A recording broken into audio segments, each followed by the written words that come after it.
वो है उसका बेटा। वो रोज कहती है, उठ जा नंदा, देख आज बहुत धूप है, तू देर तक सोएगा तो बीमार पड़ जाएगा। फिर धीरे धीरे वह भगवान को स्नान कराती है, कभी गुनगुने जल से, कभी तुलसी मिले जल से। उसका हाथ कांपता है, लेकिन उसमें मातृत्व की थरथराहट होती है, जैसे कोई मां नवजात शिशु को नहलाते समय डरती है कि कहीं ठंड न लग जाए। फिर वह उसे वस्त्र पहनाती है, एक छोटा पीला कपड़ा, जिसे वह अपने पुराने साड़ी से काटकर हर हफ्ते नया बनाती है।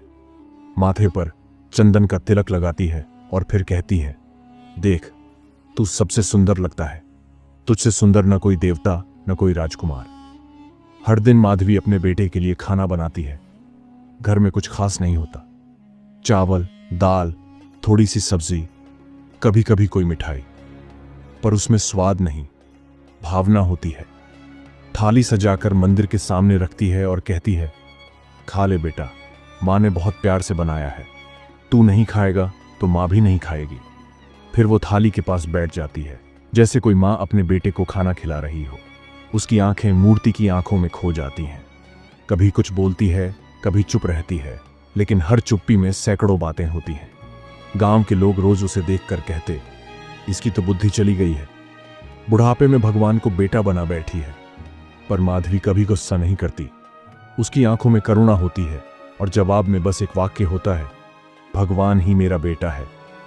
जब दुनिया ने मुझे मां नहीं माना, तब उसने मुझे मां कहकर स्वीकारा। कभी कभी जब बारिश होती और पानी मंदिर में गिरने लगता है, तो वह अपनी पुरानी चादर उठाकर मंदिर को ढक देती है, खुद भीग जाती है, पर कहती है, मेरा बेटा बीमार नहीं होना चाहिए। वो उससे हर जन्माष्टमी पर झूला झुलाती है, हर रथ यात्रा पर मंदिर के आंगन में छोटा सा रथ बनाती है। कोई आए या ना आए, उसके लिए तो हर दिन त्योहार है, हर दिन आरती है और हर दिन एक बेटे के नाम की पूजा है। उसके पास न कोई तस्वीर है, न कोई खत, न कोई खिलौना, पर हर दीवार पर मां की कल्पना टंगी है। हर कोने में एक बेटे की उपस्थिति बसी है। माधवी का जीवन सिर्फ एक मां की प्रतीक्षा है, एक मां जो जानती है कि उसका बेटा मिट्टी की मूर्ति है, फिर भी वो उसे जीवित मानकर अपना सर्वस्व लुटाती है। एक सांझ थी वो, जो रोज की तरह सामान्य नहीं थी। आसमान में बादल मंडरा रहे थे और हल्की हल्की ठंडी हवा चल रही थी, लेकिन माधवी के घर के भीतर एक अलग ही सन्नाटा पसरा हुआ था। उस दिन जब वो रोज की तरह अपने बेटे को भोग लगाने जा रही थी, उसके हाथ से थाली छूट गई। शरीर थरथराने लगा और वो वहीं जमीन पर बैठ गई। पड़ोस की औरतों ने दौड़कर उसे संभाला,